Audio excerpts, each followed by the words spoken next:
Welcome! In front of me I have Suunto Ocean and I'm gonna show you how to change the watch face on this watch. First thing we need to do is to open the settings on our watch, and you can do it by pressing and holding the middle button.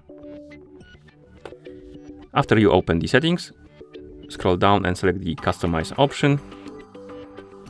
And here you should see the watch face option. Tap on it to enter.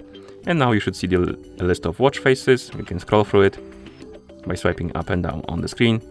Find the watch face you would like to use on your watch. And once you find it, tap on it. And some of them allow you to select the color of the watch face. So select the color and then tap on it to apply the watch face. And that's how you change the watch face on this watch. Thank you for watching.